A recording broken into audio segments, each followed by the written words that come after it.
Hey, it's Steph, and welcome to the Straight Up with Steph podcast, where we have real discussions around health and life and just trying to be better at both. Hello, and welcome back to another episode of Straight Up with Steph. I'm Steph, your host, and today I'm so stoked to tell you I sat down with my friend and fellow dental hygienist, Ann Rice. Ann is one of those hygienists that kind of does it all. She still practices hygiene. She's been practicing for over 30 years, but she's branched out and started her own company focusing on oral systemic health. While she's done research and lectures a lot about various topics in oral systemics, what we sat down to talk about today is brain health. And brain health is something that Ann has really narrowed her focus on as of late. I don't know about you, but as I get older, the thing that I'm most scared of is losing my brain. Not breaking a bone, not getting injured physically, but something happening to my brain. So I'm very interested in learning anything I can do to improve my brain health. Ann and I talked about a bunch of topics today. She went over the connection between periodontal pathogens and our brain. Ann gives us some really good insight on how to take care of our brain, some good things that we can do to it, and some things that we might want to stop. She assures us that even if somebody is genetically predispositioned for Alzheimer's or dementia, that does not mean that they're going to get that disease, because there's so many things that we have control over that we can change in our life. Ann has a way of presenting really complex concepts and material into something that's very easy to understand. I hope you enjoy this episode with Ann Rice. Hello, Ann. Thank you so much for joining today. Hey, Stephanie. I'm so happy to be with you. Me too. I wish we had time to sit for a virtual coffee and just chat about stuff, but I'm at least happy to have you here. Thank you. And I know that you talk about so many different things. Before this podcast, when you agreed to be on, I stalked your website, and you have so many resources on there about like all kinds of different oral systemic topics. And I know today we're narrowing it down to brain health, because I know that that's a concern. Honestly, it's a concern for me. Like, I'm doing this selfishly because I'm getting older and I want to keep my brain healthy. Yeah. But you founded a company called Oral Systemic Seminars, right? And what made you do that? I just started it because I, at that time, was getting into oral systemic health, just all of the connections, cardiovascular. I did Bale Donine's course. And so I wanted to talk about it a little bit. I had a mentor, Dr. Joe Massad, who he said, start the business, start to learn more. And it was really just kind of led by him so that I could do education in a lot of different areas. Now I've kind of honed it in more about dementia prevention for several reasons, for family life. And it's very interesting, and the people that I get to work with now. So that's really the focus primarily. Okay. And you do, I'm sure you do a lot of consulting. On your bio, you're on like 5 million different boards. I know that you speak, you do a lot of lecturing. But what made you narrow it down to brain health? Well, family, there's always an intersection. I hope that there's always a passion. If you're going to speak, you're going to write, or you're going to do all the things, you need to be passionate about it. I hope that, as we talked a little bit earlier, resonates with the people, that you really are doing it for the right reasons. And I really wanted to help myself. It wasn't altruistic. So I got into some research about reducing risk of dementia, cognitive decline. As that started to open up, I read something about oral health in that as one of the parts to it. And it was like you had me at hello back in the old Jerry Maguire days. I remember. And so I started to really dig into it about the oral health part, but then I got really interested in intersection. As we all know, when you meet somebody, you meet this person. And I met somebody with she was with the NIH at the time, Dr. Martha Summerman. She had invited me to write for a journal she had for Frontiers. And that just kind of started the whole thing. I wrote crazily this thing, and then somebody that I had read his research, Dr. Richard Isaacson, sent me a message, and we talked, and then I started consulting with him. So it just was the dreaded organic, where it just kind of all kind of flowed together. But I love it. It changes every day. I have a presentation next week, and I just changed it. There was new research that dropped a couple days ago, and then about a week before that. So every presentation is always changing, and that's exciting to me because it's not the same old stuff, and I love it. Well, and I appreciate your approach because I full disclosure, I listened to some of your other podcast episodes that you've done, and you said something. No, you did awesome. But you said something. You were like, because you've been practicing hygiene for what is it, 3 decades now? Yeah. In the 80s, I started. Okay. And you were like, we have to learn, we have to evolve. If I were to practice hygiene the same way now as I was taught, like you said it nicer, but like you'd be terrible. And like we all would if we weren't growing. And so this area with all that, I feel like I'm hearing new stuff about brain health all the time. So I just appreciate you keeping current for us. Well, and I say that within what we are taught in school, even from last year. And what I did say, it was not as delicate as what you kind of even said. I said, well, I should be fired. So if my cardiologist was doing treatment for me that he learned or she learned 10 years ago, I don't want them to be in my life. So in dental hygiene, oral medicine, whatever we're going to call us, if we're doing treatment modalities, things that we did 10 years ago, 5 years ago, that might not be just because we always did it that way. You know that with ergonomics, for heaven's sakes.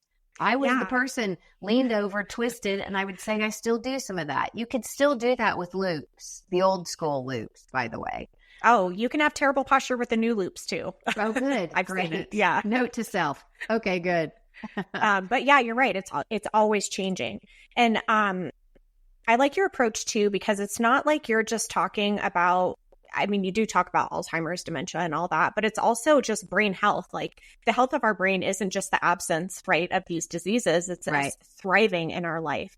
But can you explain the difference between, because I kind of use these interchangeably and I know that I shouldn't, like Alzheimer's, dementia, and cognitive decline. Like, what are the differences? And sometimes I use it interchangeably because when you look in research, sometimes they will do all-cause dementia. They'll specify Alzheimer's disease. So I use them interchangeably, probably not properly, but it depends upon the research that I'm putting up.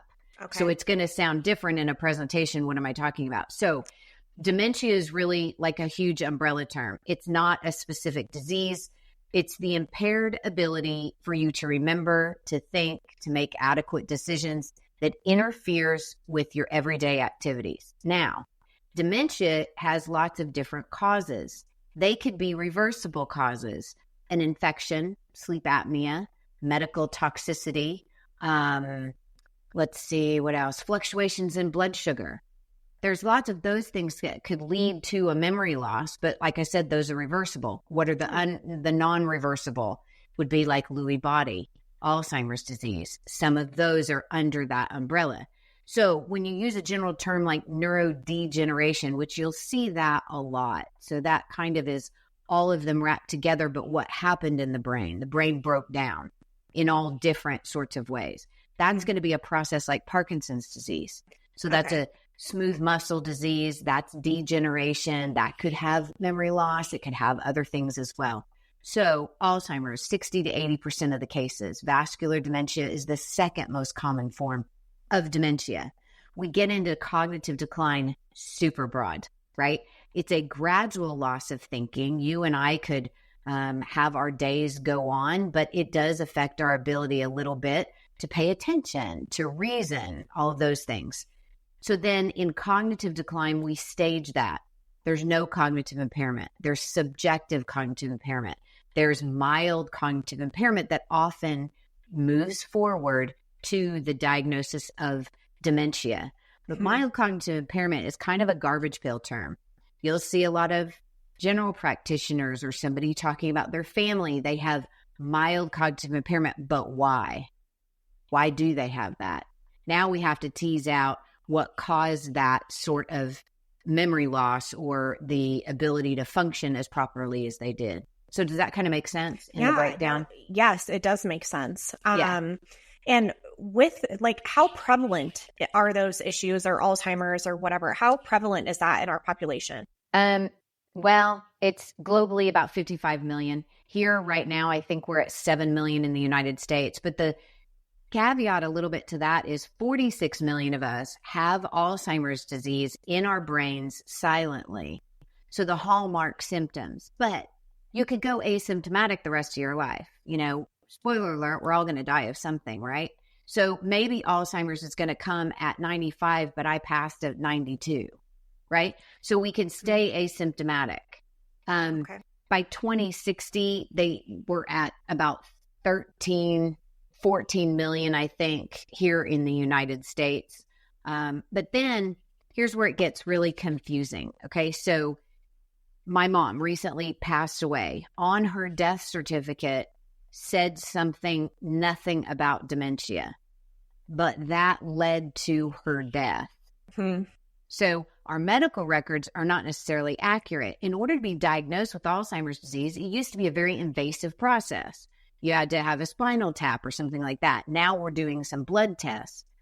But to actually have the diagnosis, grandma just forgets things. We don't even know what that is. Is it vascular dementia? Is it this? Is it that?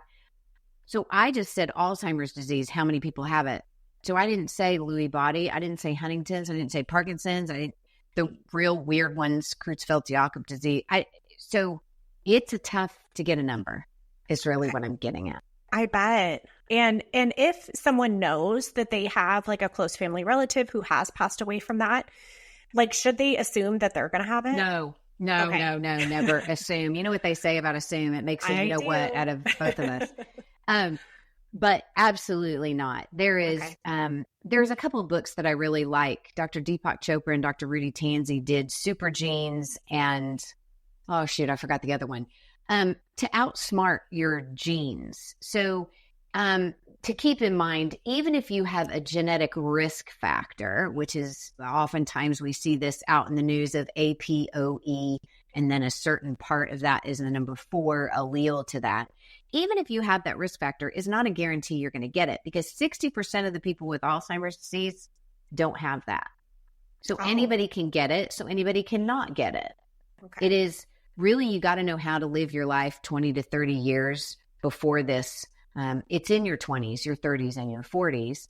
And then also, if you're older and you think, oh, all bets are off. I've already got it. I can't. If you live healthy lifestyles, that is a huge part of reducing your risk. It is like a soup, or I hear my boss say a milieu of things. There's a million different things that come into play. Cardiovascular health, your diabetes, your insulin health, and sleep. And oral health, right? Of course. I mean, all of it. Of course, that's where I love to talk about the oral health part. But yes. Well, that's a great segue, actually, because I wanted to talk to you not only about the things that contribute to someone being more at risk for that, but what are some things that we can do to prevent that? I mean, I'm big on healthy eating, exercise. Alcohol is something I'm talking about more because that's something that I don't think is talked about enough. And it's a huge risk factor for many things. So whether people know it or not, but I wanted to ask you just from what all the research you have done, what are some like top tips to keep our brain healthy? So do you want to focus on sleep and exercise and alcohol, or do you want to just do it as a general? Listen, you got to eat well. You can't eat cheese that's out of a box. Of course not. It's inflammatory. You got to watch your weight. You have to get an adequate amount of sleep. It's so many different things. You need to be less inflamed, less oxidative stress. And you started this with talking kind of about oral health. So let's do the oral health part and then move on to the other parts. So yeah, great. Periodontal pathogens. Lancet just had their newest paper come out. Dental disease is in there. Do we say it's causal right now? Gang, we don't say it's causal right now. But what we do know is that the pathogens in your mouth, gram-negative bacteria, has a downstream effect for systemic inflammation. Periodontal disease is a disease of oxidative stress. You're in that stress, and your brain is the most vulnerable to oxidative tissue damage. It's the most highly metabolic tissue that we have. Periodontal disease drives that up like nobody's business because of that recruitment with the neutrophils to try to heal us. The downstream effect of a neutrophil is reactive oxygen species. Free radicals are going crazy. Then the antioxidants are overtaxed. We also have a society with bad diets. They don't even have antioxidants to help with that. So if you just look at periodontal disease, whether that bacteria, which I'm going to say the bacteria does enter the brain, can cross the blood-brain barrier, it can get in there, exacerbating neuroinflammation. Then it leads to this downstream effect. We have these great little immune assassins in our brain. They're called microglia cells. They're beautiful little guys until they get overstimulated. Then they go cray-cray. Then they wipe out too many things. And then we have amyloid beta plaques building up. And then we just have this constant wheel going around in the brain. So it's pathogens. Yes, there's that. But then there's other things. What about cold sores that we all, 80% of the population has this laying dormant, but only a fifth of us get cold sores. So where's that? How does that tease out? Now we're starting to look at cold sores. Dr. Ruth Taki has done so much work in this area that perhaps some genetics that you or I may have can exacerbate that neuroinflammation. That virus does get into the brain. Why somebody would have more of a reaction versus another. And in dentistry, one of the best things you could do is write the antiviral prescriptions. Mm-hmm. They need to take that when that tingle happens, right? Right when that's on a Saturday, you're not in the office, right? The laser therapy is wonderful. Do we have all of the compelling research we need? We have some, if we can reduce the replication, but an antiviral is really important to just have on your shelf should you get cold sores. So in oral medicine, in oral health, right, we don't want people to go from gingivitis to periodontal disease. Yeah. We don't want inflammation. We don't want inflammation for our obese patients who are already inflamed, for our diabetic patients who already have issues with arterial function, because our heart and our brain are connected. So we have to keep heart health, and we know periodontal disease is related to that. So it is a circle, lots of different things all intersecting into the same place. Do you feel like with patients, this is still an uphill battle, talking to them about their systemic health, or do you feel like they're more receptive now than they used to be? Like, do you feel like it's getting better? Oh, well, of course it's getting better than it was 20 years ago because nobody knew about it. And we have CNN, we have MSCN, we have sometimes absurd Healthline articles. I hope this doesn't get you taken off the airwaves. We have some. I'm not big enough for that. They don't care. We have some flashy titles, of oral health and all that.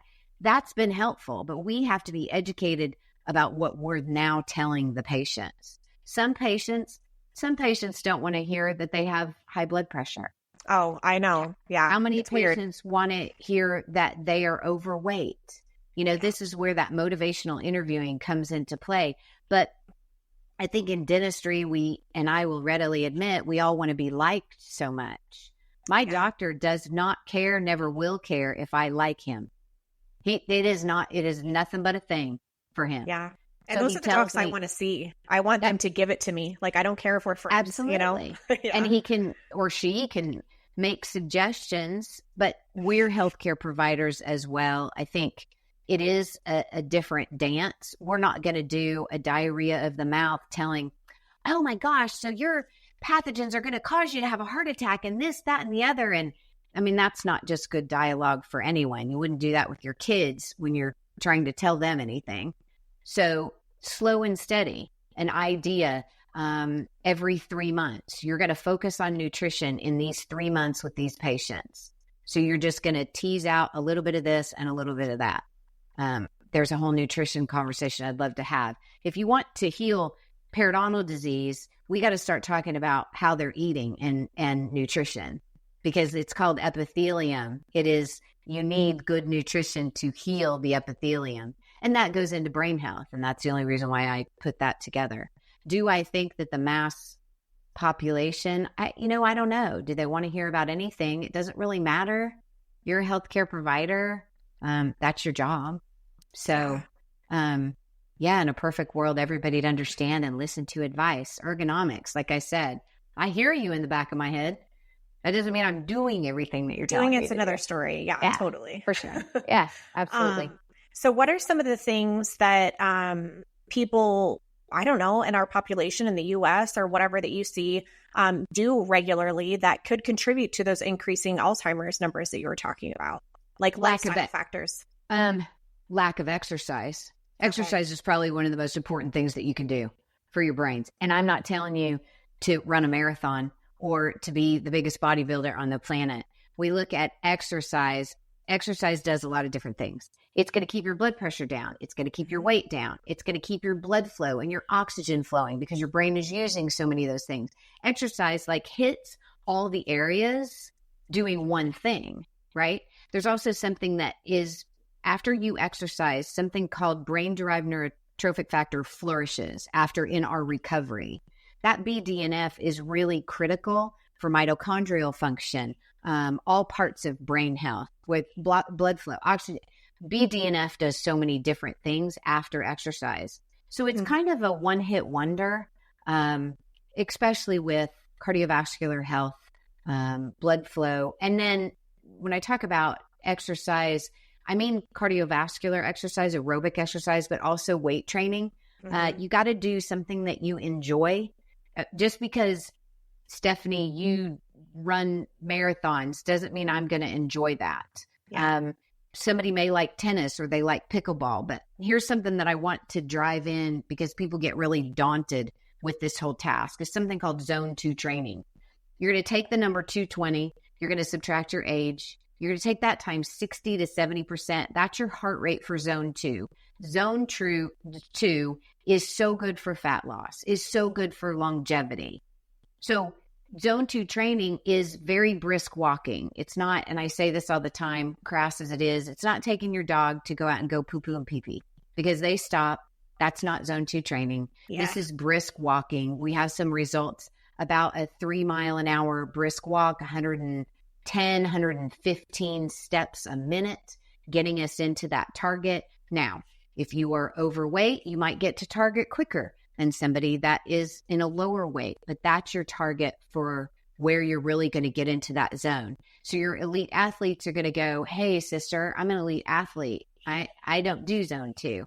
What we know about zone 2 is that it is going to help you in zone 4 and 5 as well. So it's going to help you with recovery. It's going to help you get to that and stay in those as well. So exercise really is probably the best thing. I mean, I'm 42. I'm in perimenopause. Shit is not, it's sticking to my body when it didn't used to before. I don't know what's happening. But I do know that walking, which is counterintuitive to me, but walking, like what you're talking about, zone 2, is going to be probably more effective than me sprinting on a treadmill or doing a really hard HIIT workout, well, you know? And so we it's not see as bad this as what people think. We see great zone 2 training for women and especially postmenopausal women. I will mention HIIT training just for a second. Not that I love it, but I think incorporating HIIT training here and there could be good. Not your end all. That's the only thing that you do, especially for APOE4s, the people that have the risk, a little bit higher risk. There's some good results with HIIT training for them, but that is not your only course of exercise. But none of this works unless you like it. You're not going to be in HIIT for an hour and a half. No, I mean, it's fast. That's why I like it. Yeah, it's over and done. So it's great to incorporate that once, twice a week. And then your routine is finished on that day. So I think people they get intimidated and they see exercise as a burden, but it provides so much for us, especially our brain. The mental health part of this too. So we know that stress, exercise is it works in the brain as antidepressants do. By the way, BDNF helps anxiety and depression. You wonder why I'm going to tell somebody to go exercise if they have depression and anxiety. I can speak from experience. I'm not saying that just exercise and you're going to cure mental health. In no way, shape, or form am I saying that. But your day-to-day stress at your office that is crazy these days, or with your family members, exercise is not going to hurt you in any way. Exercise is probably the best. Sleep is so critically important. Yes. Diet, sleep is the beast of burden to many of us. There are different things that we can do. It's an effort. You do have to make an effort for it. But I tell you, the worst thing, obviously right now is, and I told you this earlier, is when we just sit on the couch and we scroll or we do things that are just keeping us awake. And it's even keeping you awake longer. You got to prioritize sleep. That it does have to be a priority. Don't make fun of people that say that they need 9 hours of sleep. support them in what they're trying to do. And don't glorify somebody that says, oh, I only got 6 hours of sleep. Look at me. Or I'll sleep when I'm dead. Yeah. There's no congratulations in that at all. Yeah. If I don't get sleep, especially if I have to speak the next day, I mean, that's just not good for anyone. Yeah, no, I can't, especially if I have to sleep the next day. Sleep is, that is one of the hardest things to do, but it also works in the brain. So during deep sleep, so that at the end of our non-REM sleep, those microglial cells in a healthy person, you and me, well, so far, they're like little neural housekeepers. Dr. Rudy Tanzi had said, he called it mental floss, which I think resonates with us dental folks. So these microglial cells will clean that interstitial waste, increase about 40%. We know that bad sleepers not only don't get rid of those interstitial waste, they're going to actually increase it. And if you just take great research between comparing people that got 6 hours to 7 hours of sleep, they took out the confounding factors. Just that 1 hour difference increases your risk by 30% for Alzheimer's disease. So prioritizing. Is that because of that waste? Well, there's a lot of other things that are happening. How many people that get bad sleep are thin, have low blood pressure, their insulin's good? People with poor sleep have all of those other factors that are now coming into play. So they're gaining weight. We're having, like I said, the insulin issues, their cardiac issues, because a lot of people that don't sleep obviously are apnea or airway breathing people, which that increases risk as well. So it all works together. That's where you really have to look at as you go down the line of what all of these good things are doing. They're doing a whole feeder of all these other good things that they're doing as well. So what are some other things that you recommend that help people with sleep? You have to watch your eating. And I think getting your glucose in check during the day where you're not on the roller coaster ride, because the roller coaster during the day is going to perhaps spike you at night. Like what you eat at dinner is going to come to a spike perhaps then, and then you're going to go into a hypoglycemic state that might alert you to waking up. It's always good also to get sunlight in your eyes in the morning on your way to work. Many of us go to work in the dark. It's very hard to do. But if you do work in a building that has windows, not quite as great. But if you can get yourself some 5 minutes of really bright light, not retinal damage light, but bright light, it's going to set your circadian rhythm for nighttime, right? So what you do in the morning actually makes a difference. Alcohol is... It isn't good for sleep. It's going to raise your body temperature. It is going to wreck your sleep. I have an Oura ring and I charted my sleep, and I could measure 1 glass of wine, no wine, 2 glasses of wine is disastrous. Fragmented sleep is not sleeping.